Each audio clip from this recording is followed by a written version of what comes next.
attorney Clint in Texas News Radio, reality radio where everybody can be a star. I want to welcome you to today's edition of Straight Up the Middle. I am joined by my co-host, none other than the world-renowned Sweet Pete Edwards. Good morning, Pete. How you doing this morning?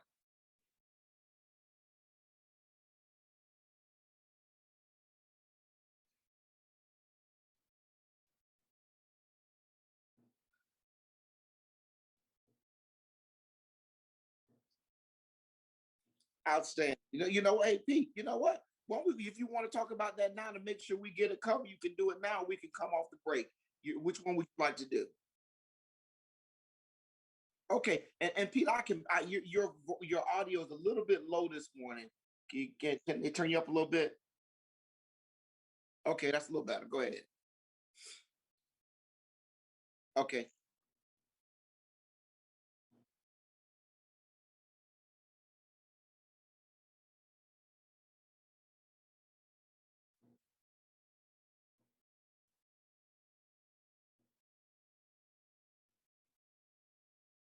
Mm.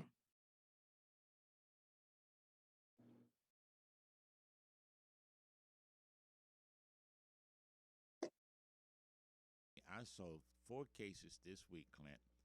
Three on the east side of town, one on the South Tampa. Young mothers or nieces or whatever smoking with babies under 2 years old in their lap behind the steering column. No seat belt, no car seat. I saw two of the cases, they had car seats, but the little ones not in there trying to show them the window. We cannot have that. So I'm making an appeal to the black women, the powerful black women, the up and coming ones. If you're going to represent us, step your game up and stop trying to be so hip or internet hip or IG hip or whatever you're doing. Put the babies in the proper car seat. Now, we had one case of a grandmother that had a baby behind the steering wheel and she went off the road off of I-4 somewhere. But this trend that's going on now that's supposed to be hip, even in drive-through lanes, the baby's unseated behind the steering wheel, just standing up in the middle or whatever, and somebody can come through the drive-through and hit them from the rear.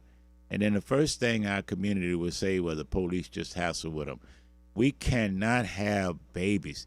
And I'm talking about look like some of them 6 months old, 9 months old. I'm saying, what the hell is that? So I'm asking all of us, if you see that, say something about it. Grandparents, don't tolerate that. If they want your money, if they want you to babysit and all, then you got to teach them, look, I want my grandchildren in the proper car seats. It makes no sense. It's dangerous. And now, if you want to smoke your herb, burn your trees, smoke marijuana, whatever the case may be, okay, fine. That's your choice to make. But when you got babies and you blowing smoke while you driving and you got them behind a steering wheel, there's nothing hip about that. So I just leave it at that because I'm telling you, as a brother, as a real hood brother, I wouldn't tolerate that. I mean, we cannot do that. We don't care if the young ladies or babies come Angela Davis, Malcolm X's, the fourth, or whatever the case may be. But if we don't properly keep them to be safe in an environment, speeding down the road, smoking herb, showing your baby, holding the head out the window, what kind of junk is that? I'm just saying. Now, some people are going to say, well, that's another old thing from a conservative brother. But you know what? I love my community, and we can't have that. That's all I'm going to say on that issue. Well, Pete, you bring up a very, very key topic, and that is, child safety. And of course, if the mother is not leading the charge for keeping the child as safe as possible, what do you think the rest of society is going to do with that child in giving it the proper nurturing and opportunity and development it might need? You're absolutely right about that, Pete. I know that this is a hot issue. We often complain about law enforcement and their involvement with folks for minor traffic infractions, but the safety of kids is paramount, Pete. And I applaud you for highlighting that. You don't sound that too old to me, bringing that up. But we definitely need to, for these young mothers. It's on us older folks to set an example, to encourage them in the right direction and to correct them when they're in the wrong direction. So This is low hanging fruit. This is easy.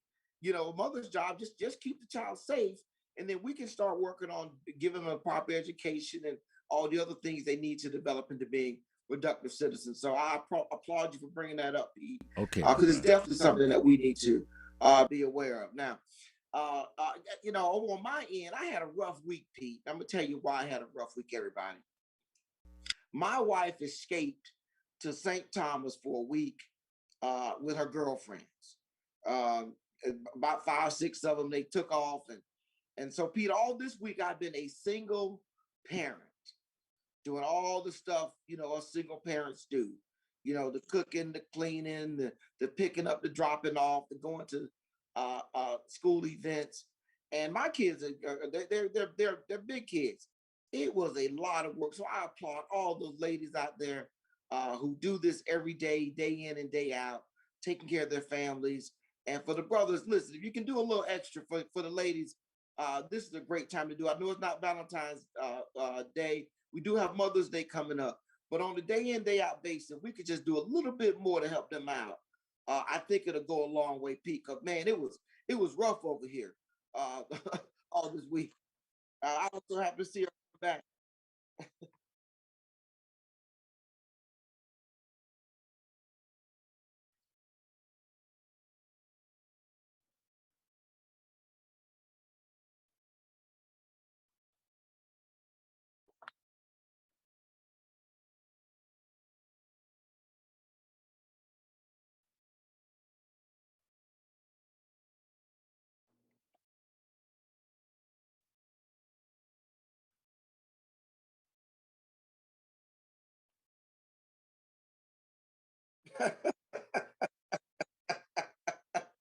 I know she didn't bring it back. She didn't bring a penny back. So, all right, Pete, let's jump. Look, this is a good week. We finally got Biden to give a major address to Congress. I came in a joint session of Congress, um, and it was just interesting. Somebody said to me, "Well, that was pretty boring." I said it wasn't boring. It was predictable, but you didn't have to worry about the building being set on fire or something. Because he got up there, he said what he had to say. I think he stayed on script. He may have bobbled one or two words here and there. Uh, but I'd like to get your impressions of his. We'll talk about the substance later. Well, What was your impression of his performance in delivering that speech? listen, I told people from the beginning, Biden is in the nature of conservatism, Biden would be a conservative Democrat and a moderate Republican. He represents the old and the new as far as voters and enrichment of influence go, or whether you're in the black community, Latino community, whatever. What I mean by that, most of the country is just right of center. He's always been like that. So that's what he's gonna stick to. So I listened to the speech. I looked at the details of it. They put out a summary of it before we go live with it, and it was okay. But as I remind people, it's the sum total of all the parts that count. My first grade and the elementary school teachers used to tell you it's the sum total of all the parts. I give you an example. One of the tricks I use on kids, and this applies to politics right now. You ask a kid now in elementary school, particularly, or even some in high school, you say, "What is two and two?" First thing they're going to say is four. But really, two and two equals 22 because you didn't say two plus two. You just said two and two. You feel me? So that's a joke. That's how I find out if they say I got a 7-point weighted grade average and all like that. I say, okay, well, answer this simple question for me. I said, well, just tell me what is two and two. And they say, four. I said, really? You sure about that? And then they have to think about it. So that's where I look at. That's where I look at all that stuff with those guys. What's got to? As I told you last week, Clint, we're headed in a collision course. We got two factions that want to create a race war. We got one faction that wants to create right after post Reconstruction versus a major part of the country and the extreme right wing of the Republican Party want us to go to like a American neo-Nazi style thing, and then we got the extreme left who wants to they can't figure out what they want to do. So those of us in the middle, we're gonna have to come together: independents, Republicans, the Democrats, uh, whatever the case may be. So with Biden, it is what it is with him. Actually, if you look at his history, Biden has a combination of Joe Manchin and probably, I wouldn't say Dick Durbin, but Biden represents a combination of Joe Manchin and, to an extent, the black female senator who we forget sometimes. She was a firebrand, but she also has some conservative traits. That was Carol Moseley Braun from Illinois. So I leave it at that. Now, okay, so let's talk about what was in the speech a little bit. He proposed spending, I think the price tag is about $4 trillion. That was a number, I think, if I recall correctly. $4 trillion for all the spending that he proposed. As a Republican, Pete, how alarming is it to you? And I think the methodology for paying for that was, of course, raising corporate taxes, raising individual taxes. What'd you take of that concept of the dollar amount and paying for it by raising taxes in those two entities? Number one, if it was Trump saying the same thing, it would have passed immediately. That's just the politics of it. I'm just being frank. When you look at the proposal itself, a lot of people think that it should be broken up into two parts. Because when you look at the main definition of infrastructure, I mean, we go down streets every day, bad streets, bad sewage, a lot of infrastructure improvements, particularly in black and brown communities and even poor rural communities we need. When you think about infrastructure that he talks about, it's amazing in this country that almost over half of the country don't have internet. Really? So you look at that part. Then he separates the other part with the climate control and daycare and the whole bit. Now, he was smart enough to split it up, because what he's going to have to do in these first 2 years is get all he can. And that's the one thing that I blame Obama for, really. He did not even check out the people that supposedly supported him by trying to get all he could the first 2 years when the Democrats was in control of everything. They could have told him to go to hell or whatever, but he never tried it. And so what happened? That was probably the biggest reflection of his inexperience and costliness with the power he has. But we've got an old guy that's been in the Senate for a long time. He's seen a lot of presidents come and go, and he sees the moment. The price tag, I thought, it's what, like I said, you go to the store and want to get some eggs and milk. I think it's the price of what it costs to get what you want. But we've got to have those things. America's growing and expanding. We no longer have the major water projects or major transportation projects. And then the old infrastructure is being left alone to the states and to the counties to kind of address. I think we need some big and what he called bold and daring ideas to get this country back to a place where it can be prepared for the growth that's going to come in the future. Now, if you look at a lot of the companies that don't pay no taxes, Clint, these are some of the same companies that say Black Lives Matter and we're going to do this and all like that. Yeah, but that's fake. Absolutely. That's fake, right? The company is fake with them. See, one thing about even an extreme Republican or an extremist that hides under the Republican label, they straight up with what they believe in. They just straight with it, or straight eight, whatever the kids say on Instagram now. And so what's happening is, when he talks about taxing, an increase of taxing people that make over $450,000 a year, that's fine. Everybody knows, including Joe Manchin, says, hey, we can accept the corporate tax rate of 25%. Excuse me, that's no problem either. But what they're not telling the public is that a lot of those companies aren't going to really pay that amount because they're not paying taxes now. No. So if you say, here's my thought if I was Biden or Trump, I would say, look, you guys and ladies aren't paying taxes as you should anyway. I tell you what, if you want to try to get away with doing that, then take the money that you're not paying the government and go into partnership with local groups, nonprofit and all, and build more affordable housing, more things with education and daycare and the whole bit. And then you can get the same tax credit and you won't look bad by just having everything all short, and then you see the big Now, IBM paid no money. okay, Pete, you going too far because now you're talking about people actually in these companies proving their commitment. And it's easy to print a slogan or wear a T-shirt or raise your fist in the air. When the rubber hits the road, is where do you put your money and what do you do to change the things that are really affecting people? Let me ask you this about the speech. So the price tag was one thing.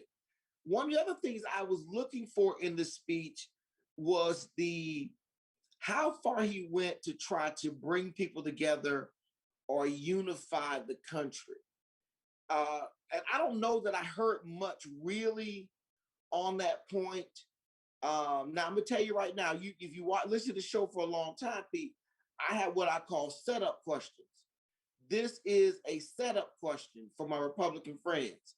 So my question was, did you find that he did enough to try to unify the country, or is that even relevant for him to try and do? Well, here's what I thought. He said enough to have people think he was trying to unify the company. But people have to Okay. remember that Joe Biden himself, from where his days was real tough on crime and all like that, he has not, even though he was with the Obama administration 8 years to make a difference there, he has not, in my opinion, totally evolved, I would say, to unify the country. Because one of the problems he is having, he has to find a way to get. I gave a perfect comment when he said that we're not a racist country, but we got racial issues. What he didn't say is that on the surface now, and really has bubbled up beyond the surface, we have a significant part of the white community is turning things that make us look more racist than what we are. Now, had he said that in the speech, that would have opened up some honesty in people. See, it's like the old days. Our parents would say, "Okay, you know what? You keep messing around, we're gonna have a come to Jesus meeting."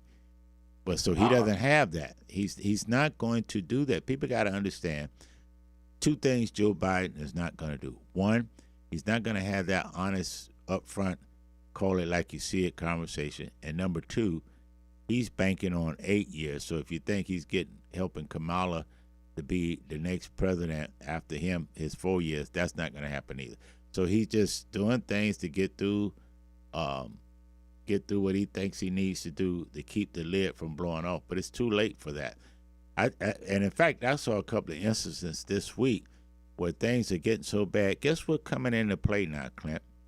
When he's What's talking that? about bringing a racial thing, what's coming into play now? The hatred for interracial couples again. Can you believe that? Well, they can Well, keep that. But let me but ask I'm you just this saying. though, because in that unifying component, so people point out to me and a couple of my friends around said, look, why can't he get bipartisan support like Trump did for the previous bills that were passed to address COVID? And let me tell you, and here's my theory on that. Um, I think Democratic voters are more tolerant of Democrats going along with Republican ideas when the writing's on the wall. Because the Republicans are going to pass something. The question was whether or not the Democrats were able to get enough out of it um, that they wanted. I think that the Republican base will not allow Republicans to work with Joe Biden. What are your thoughts about that? Well, if you look at the base that's set up under the Trump image, why should they?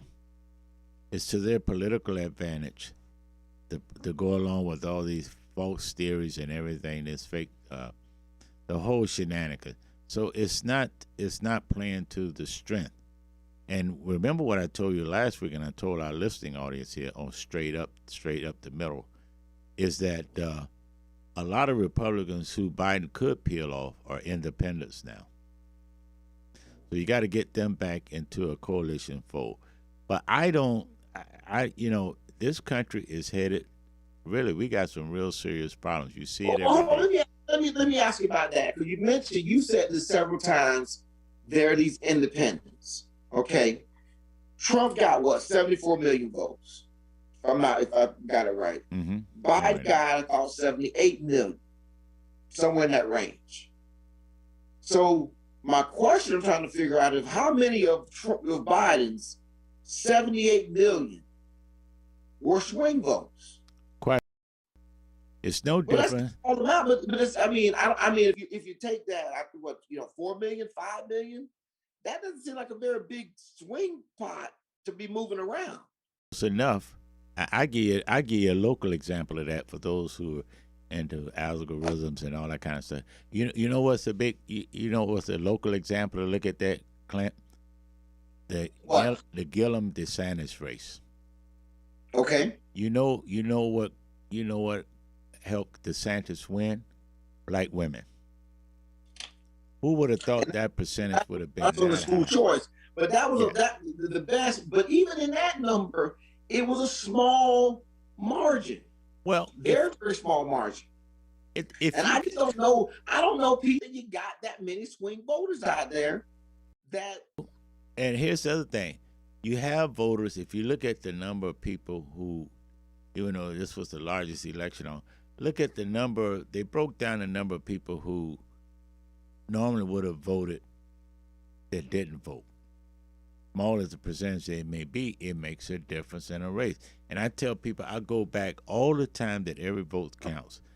Locally, 1 or 2 votes made the difference between Reuben Paget and Perry Harvey being our first. Yeah. Okay, but let's take this. Let's look at this presidential vote. You had more people vote in this election than ever. Trump got more Republican votes than anybody, and Biden got more votes than anybody, ever as well. So I thought this election was a larger, more people participated in this election than stayed home. And I'm trying to figure out where these independents swinging from. Well, you're going to see them in the next election for sure. Hold on, Pete. Well, let me say this. I think they're more apathetic voters that you can motivate to vote versus not vote than votes people that'll swing. And I'm just trying to figure out if that's the case. If what my theory is, Republicans base won't let Republicans work with Democrats. Why do we need to waste our time? Biden does, trying to get them on board. Why not go ahead and pass his bill through reunification and call it a day? It's simple. Every Democrat on paper is not necessarily a Democrat as far as doing what's right. See, we get we get this thing that everything is monolithic, that every Democrat is a progressive and liberal. Listen, you don't have it. You got some conservative Democrats that's probably more extreme right wing than Republican extremists. They just go under the Democratic label. So you're gonna, the key measurement of it, I guess, if you remember, we used to take those social statistic classes in college we thought was a soft elective, and it turned out hell on water. Here's the thing. The true measurement of it is the upcoming 2022 elections. And when you talk among people that voted in the presidential election, they're not even thinking about the 2022 election. So there you have it with that.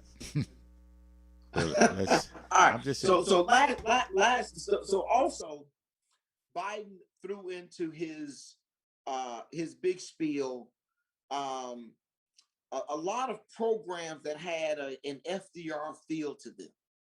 Is he trying in this speech is he trying to be the modern day FDR? And if so, is it set for him to do so? And here's why I think that's the case. First, I hate to say it, but it is what it is. He's old, he's white, he has a majority in the Senate and the House.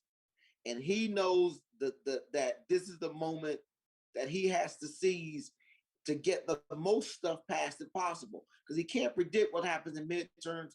And often at the midterms, you lose a little bit. But is he trying to mirror an FDR type transformation of American society? FDR was a hell of a racist. So I think Biden is really just trying to stay balanced. The basic things that he talked about that similar to FDR, we do need to improve our education system, our infrastructure, affordable housing, things like that. But outside of that, I'm telling you, all those guys are basically, Biden is old, yes. Now he may be trying to reconcile some of the mistakes he made in the past so that he can get more forgiveness as he wander off to heaven in the future. That may be it. But otherwise than that, you're not going to see too many changes, because if I'm in their shoes, I know doggone well already that in 2022 and coming back in 2024, all the hype with Black Lives Matter, all the hype about poor people, this, all the George Floyd stuff and all like that, is going to be a history footnote. So you do just enough to get by this, and everybody forget it, and then you go on about your business. You know, it's like smoking a regular Dominican cigar and a Black and Mild stuff with some natural medical marijuana. I'm just saying. That's me now. Where I'm you just keep saying. that? You sit up at night writing this stuff? Oh, you No, got I a keep list? it real, Clint. You know I keep it real, and I can't wait till we talk about Tim Scott. But I keep it real. What you see with me is what you get. Now, it cost me some dates, but that's okay. I save money. You see what I'm saying? So, Man, you are too much. Listen, though. Okay, so I just think this. I think Biden. And I put aside the racist piece. Let's put that aside. Uh, because the hardcore racists, they're often these little crazy pockets. I think most of us are just victims of our life experience, and we may have preferences one way or the other way. But the hardcore people that want people to die and want to run them over with their car because they look different and all those kind of people. Those I think we have less of those people around, and even though we have people riling them up so that they'll charge the Capitol, I'm not as concerned about that group. But when I look at Trump, at Biden, I see such an opportunity, and he is doing just enough to try to entice Republicans to work with him to appease Joe Manchin. He wants to be able to go to Joe and say, "Listen, Joe, we tried. We gave him opportunities to get involved, to be a part of this, but this train is going to move forward." And he's going to box Joe Manchin in a corner, because here's what you don't hear out of Joe Manchin, and we can deal with him on another day. He's not coming forward and explaining what Republicans are willing to work with Joe Biden or how they'll work with Joe Biden. He's just standing there stomping his foot saying he thinks it should be the case that they come along and work with Republicans, but we're not seeing any real effort from him. And trust me, I don't think the Republican base, from what some of the stuff they're doing in these legislatures around the country and bills they're passing, will tolerate that. Now, you done teased the second subject that we got to talk about. We have got to talk about Tim Scott's response. So what we're going to do, if you don't mind, Pete, on the other side of the break, we come back, we're going to break apart the response from Tim Scott himself, and let's talk a little bit about how us Black folks are handling each other. Because sometimes we don't really think about that as much, how damaging and how hurtful, how impactful what we do are. So let's do that. So let's take a quick break. We're going to take and run a couple commercials, come back on the other side. This is In Touch News Radio, reality radio. Everybody can be a star. We'll be right back.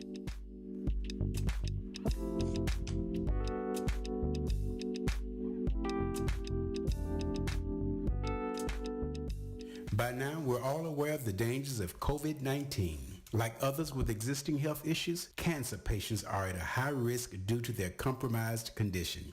If you are newly diagnosed with cancer, your care likely can't wait. Moffitt Cancer Center is the best place for your cancer concerns and to provide guidance to help you plan your next steps. We're here for you. Call 1-888-456-2839 or go to moffitt.org/here for you. Welcome to Calvin's Barbershop. You all got to see this. I don't even want to know what you're looking at on that phone. Well, you should. I was learning about the dangers of high blood pressure and that we need to get ours checked regularly. High blood pressure can increase the risk of heart attack or stroke, but this text program can help keep it at a healthy range. Just text Barbershop to 97779 to sign up. I'll get right on it as soon as I'm done with this baby panda video. Text Barbershop to 97779. A message from the American Heart Association and the Ad Council. It's important to plan ahead for emergencies, like the storm. When it kicked in, we had a plan. We were able to get in touch with each other in no time. Idea how to find each other. The whole experience was fine. The most frightening 10 hours of my life. If there's one piece of advice I'd offer other moms out there, it's to stay calm and keep to the plan. Some parents plan ahead, some don't. Make sure you know where to find your family in an emergency. Start your plan at ready.gov. Brought to you by FEMA and the Ad Council.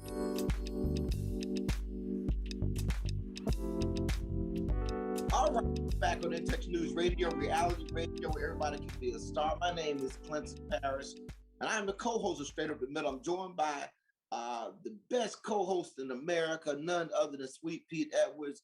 Good morning to you again, Pete. How you feeling?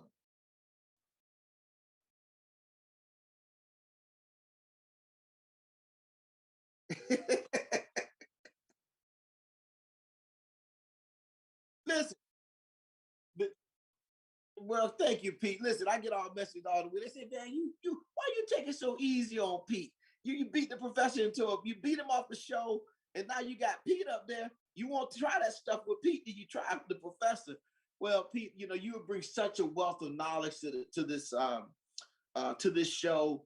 I think across America, we don't appreciate a lot of folks like you who've done a lot of hard work for decades and decades, incrementally moving our society forward.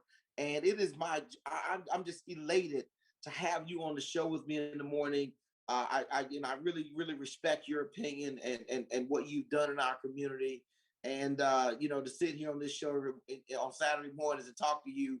I mean, I know we could be sitting on anybody's back porch or front porch or on a park bench, just having a great conversation. And I really, really thank you for joining us and the way you do. There's work to do in our community. And we have to remind people, Clint, as I said before, it's the sum total of all the parts. My great-grandmother, at first I couldn't figure it out when she used to have me sit by her side and she watched that Emerson black and white TV and all them soap operas with no black people on it a whole bit. But she would also teach me basic things, that understanding when she watched the TV, she have a thimble on her thumb and a needle and sew up socks that we should have got new ones for. And she would always talk about, if you want to get strong, you got to have something old, something new, something borrowed, something blue. Mm-hmm. And so as the kids grew better, we learned how to put patches behind those jeans that they charge $100 for now. You know what I mean? So that's how it is with the black community. All of us play a part. At the end of the day, when you have your family come to Jesus meeting, when dad have their one-on-one conversations with their sons, at the end of the day, we want to strive to come out stronger. Because and I think that it is simple things. And I'm gonna get right before we talk about Tim Scott. I got a message this morning from my nephew. He may be, I think, about mid-30s. And he sent out a family challenge to do 30 days, no fried food, no added sugar, no complex carbohydrates. And, so we're probably going to do that. But I just thought, wow, that's just interesting. Here's a young person in my family doing something very minor that may help people get to be a little bit healthier. And there's so many things people can do. Everybody doesn't have to set out to be Martin Luther King or Jesse Jackson or Barack Obama. You can do incremental things wherever you are that can really make a difference. All right, I know you've been itching to talk about Tim Scott. Oh, so they rolled Tim out. And my first thought was why they rolled Tim out in this hot, charged environment. That was my first thought, and I've been hearing his name lately being bantered about. It was kind of like, what was the guy's name, Pete, in my mind, that they put in charge of the DNC, the Republican National Committee when Steele, Obama got Michael elected. Steele. Michael Steele. They threw Michael Steele in there to figure, okay, if a black person says these things, they can't be all bad. So let me ask you off the top, what do you think of his performance in that moment of giving that speech? It was expected. See, where I think in the black community where we go off track a lot, we have to look at a guy like Tim Scott. We have to go back and look how he got to be senator. He had one of the most conservative white folk senators, I believe Jim DeMint, if I'm not mistaken. Correct. Okay? Set him up to be senator of all places, South Carolina, which they have a high percentage of black population. You know, in Columbia and Orangeburg, South Carolina, those are predominantly black cities. And so yes, that's the first thing. Number two, they knew what a lot of us should pay attention to, that Scott wants to make money. Okay? And what I mean by this, he says he wants to do one more term. Well, he's up for 2022. So he's not going to do anything that's going to cost him votes. And what do I mean by that? If he do too much that's what's right, he'll have strong primary opposition, and Trump may switch out on him and recruit somebody to run against him in the Republican primary. So he doesn't want that. He knows if he comes out too strong in what's right, he's going to lose white votes, and he won't, even if he didn't have Republican primary opposition, he's not going to pick up black voters just because he's a black Republican senator from South Carolina. The other thing, when I talk about money, all these guys, black and white, all of them, they look to how they can benefit from the political system once they get out of office. So that's another thing. And he proved that where in Clarence Thomas, he's the Clarence Thomas of elected officials, like the Clarence Thomas. I'm serious. Stop it. I'm not gonna let you put this man in the category of Clarence Thomas. So what did he say? I've been a victim of racial profiling and the whole bit. Okay, look at his elected official. He's been a House of Representatives guy the whole bit, and he's been a senator almost for 6 years. Name one. Look at what he's against. He's against from changing the qualified immunity. He has not come out at not one time, and say, hey, we need to crack down on police misconduct, and I've seen it myself. I've even been stopped in the halls of Congress. He hadn't come out with that. And here's two things that he has not done that shows you why they put him out there. Name me one time, and that's why I say the parties have people of all stripes and all. In the black community, we're not monolithic. Trump, his type man, made all those judicial appointments. Tim Scott couldn't even get him to appoint a black lawyer to be a judge in South Carolina. Now you figure, okay? He didn't even push for a diversity in the appointment of black judges, Trump judges, including some blacks, although they may not belong to the Federalist Society. They're as conservative as some of the judges Trump appointed, because when you talk about the law, you know, Clint, they go by the rule of law and what's on the law book versus what you think. Now, the other thing that made me cringe and knew he was fake, and you're not going to see no more out of him, not one time in his career has he pushed for formulas or whatever to bring about the betterment of affordable housing, and particularly affordable housing in the suburban areas. So when you look at a guy like Trent Scott, he's in it for him and the money. And now, they all do that. They all do that. Here's how I knew he was in it for the money. He promptly went on Sean Hannity and gave out his web address so people could donate money. That was the thing he told me. That was the, because here's one of the things I'm trying to do, Pete, and you can help me with this. I'm trying to be tolerant of people thinking and seeing things different than I see them, and dismissing that out of hand. I don't know that he's any different than the modern day J.C. Watts or some of the other folks that have come along on the Republican side that out of hand they've been bashed for having a Condoleezza Rice would be another one that comes to mind, who had a approach politics from a different angle than what I would want it to be. So I want to give him some space, but I know that he was put up there specifically because we're in a very charged environment. Majority of white America is under a lot of criticism for a lot of systemic racist things that have gone on forever. And this applies to Democrats as well that have not been, we've done a lot of stuff. My presence in position in society reflects that, but still there are too many people that don't have a remote chance or at an opportunity of the qualities of life that they deserve because of systemic things that limit their opportunities.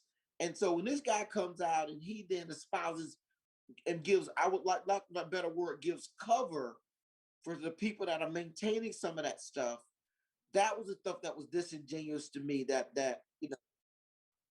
Here's the thing: if you and I are teaching Afro American studies, okay, or we're teaching political science, one of the courses that I would teach or would give an assignment to my students would be, I want you to do a comparison or whatever contrast of Senator Edward Brooke versus Senator Tim Scott. Now, Edward Brooke was a black senator that came out of Massachusetts, basically out of Boston. Boston is a tough city for people of color and black, okay? So when you're teaching young students and young adults about politicalness and local politics and even nationwide, whatever in the political science concept, and then you talk about Afro-American studies, that would be an interesting theme, a term paper to do. All right, young blood, you think you got it like that, and OG is, I'm an old head or OG or whatever. Do me a term paper on the contrast and everything between Senator Ed Brooke and Senator Tim Scott. And that would make them do research and all and look at their backgrounds, how they came to be senators and all like that, and see what you get. And what as a professor, what I would envision was the student coming back to me with his eyes wide open or her eyes wide open and say, hey, not only were they both black males and black men, and they did some things similar in politics, but this is where they ventured off. And that's how you compare apples to apples. And I would make the student look at when Ed Brooke was in office and compare the times of the country and where Ed Brooke come from in relationship to Tim Scott in South Carolina and the times of the country now. Tim Scott designed himself not to cause trouble for anybody. And I told you, I recognized it when I went back and did research and found out that this guy has never really pushed for anything that would bring about fairness. How do you appoint all these judicial judges and you only get, I think Trump appointed only 2 black? Really? And none in South Carolina where you and your cut buddy Lindsey Graham are supposed to be so tight, and you don't even put a black judge in South Carolina, and I think they had about 4 or 5 open. So that's what I look at, the work and all. And he doesn't care whether they call him Uncle Tim or not, because we not gonna give him money. Hold on to the Uncle Tim. But let me ask you this though. I thought he went out his way to say America is not racist. That has no bearing on a lot of the political things that Joe Biden put out per se. There are a lot of things that Joe Biden put out would lift everybody, that everybody would benefit from. They were not nearly as targeted in that. Why do you think he went out his way to add that line into his speech, that America's not racist? He had no choice. It's the survival of the fittest. What is he trying to do? He is trying to survive 2022. That's the bottom line. That's the bottom line straight up front. He is trying to stave off opposition if he gets elected again in 2022, and he talks about that's his last term.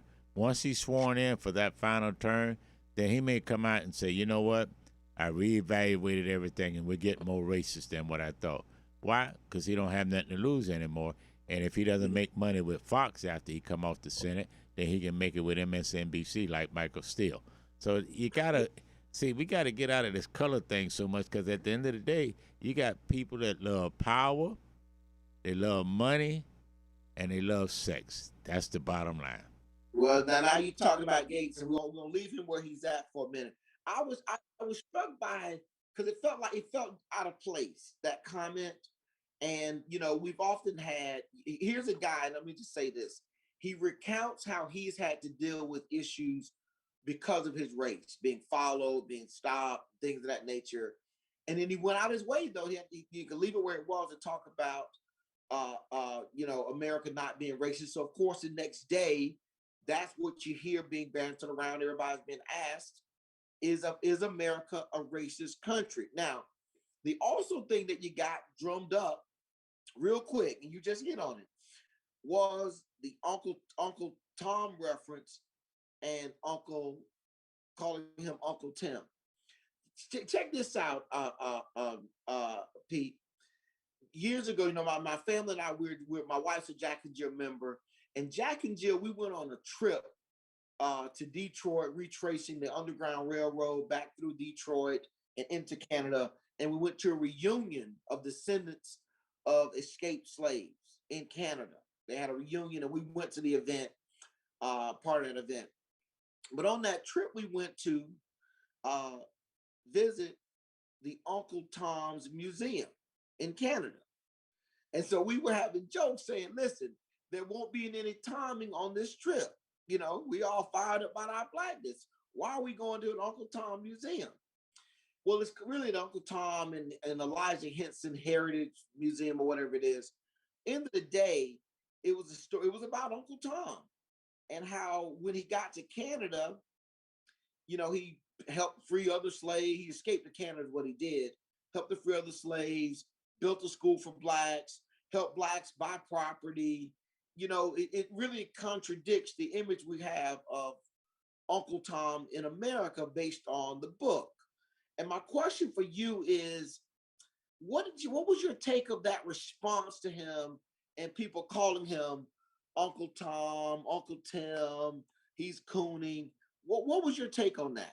Well, if you don't study your history, then it could be Bush League, okay?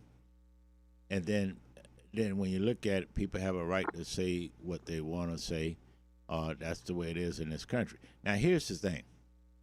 For him, he would have a fallback on something to fight about, that he's been falsely accused of being Uncle Tim or Uncle Tom.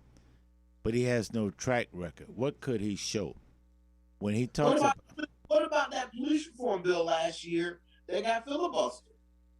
That was a fake police reform bill. When he never agreed, he had to be forced to agree to ban chokeholds. But one of the key component about the police reform bill that died last year, they didn't want to remove qualified immunity. Now, here's where you're going to find out whether Tim's really got power or not. His counterpart, Lindsey Graham, came out and said, hey, with this new action now, maybe we could modify qualified immunity. Listen to what he said. He said, I disagree with suing the officer, but I would agree with a police reform where we sue the police department.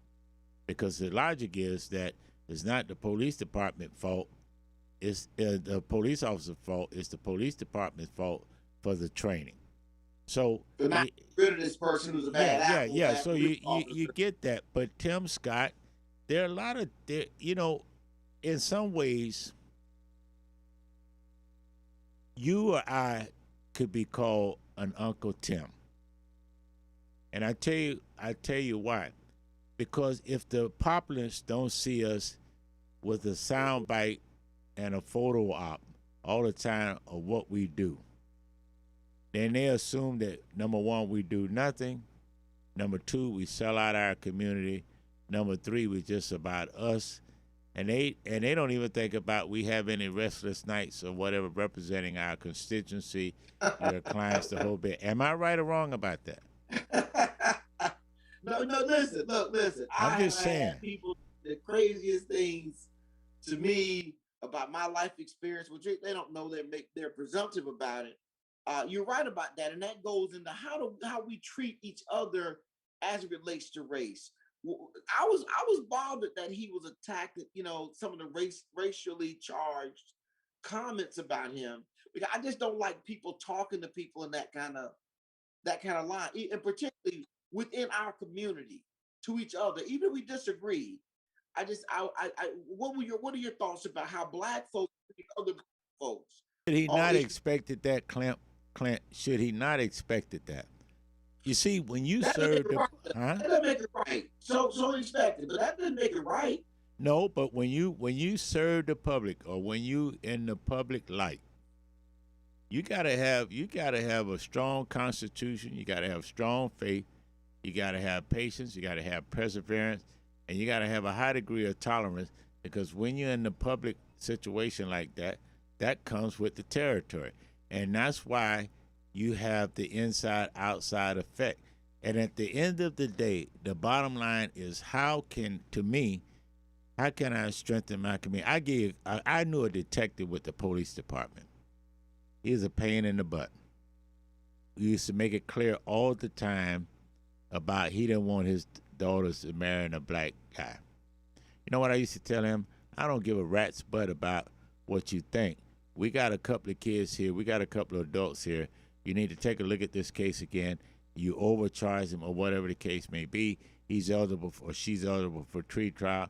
And look, at the end of the day, whether you and I like them to marry each other or not, one way or the other, if they want to find a way to marry each other, they're going to do that. And you know what my goal was? To put pressure on him to say, hey, this is a bad case.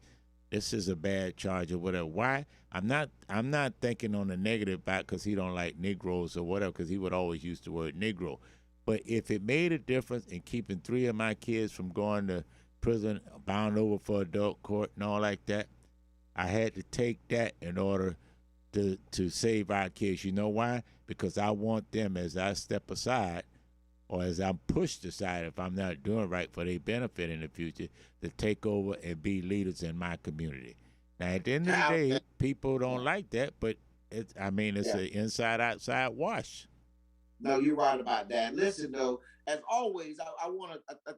DJ Anna has done an outstanding job back in the studio. She has given me the high sign that I only have 3 minutes, which really means I probably have 5. But she's trying to apply a Jedi mind trick on me so that I'll get out on time, Pete. So I'm gonna go ahead and let you give me what are your thoughts and what should we be looking for happening next week?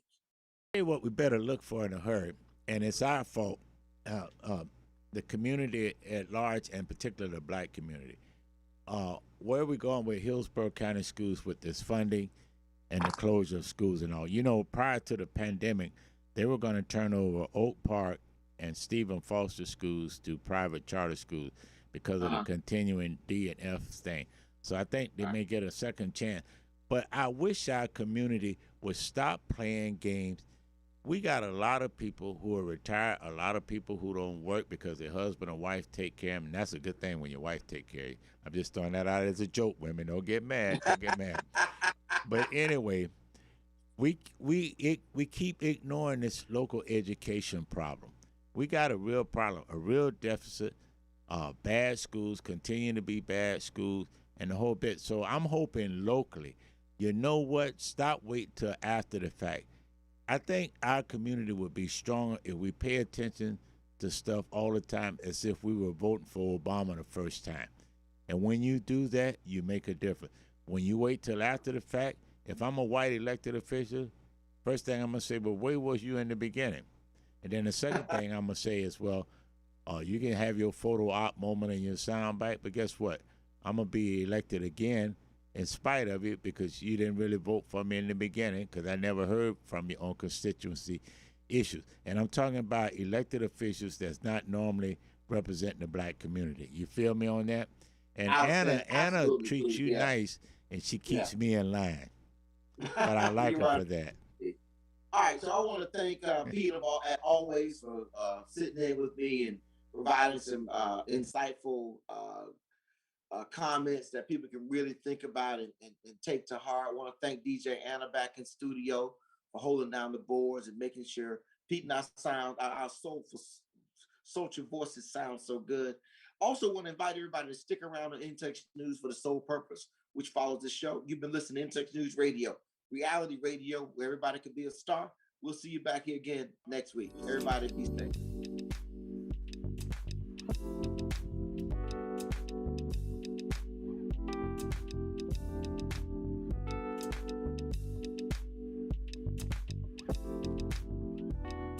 Touch Radio, the most loved station across the nation. In Touch Radio. Tell a friend. In Touch Radio. Hey, this is Agent Wright, better known as Mr. Clean. You looking for some great barbecues? Come see them two brothers in the grill, located at 423 Virginia Street, Charleston, West Virginia. We got ribs, chicken, pulled pork, brisket, collard greens, mac and cheese, baby. Come get some and get you a nice, smooth cigar. 304-550-4431. That is 304-550-4431. Come get some, baby. The Rib Man, mama, the Rib Man. It may be hard to believe, but people just like you are already saving money. FeedThePig.org makes it easy. Their simple savings plan teaches you how to start saving without going overboard, so you don't need to start foraging wild berries. I was skeptical, but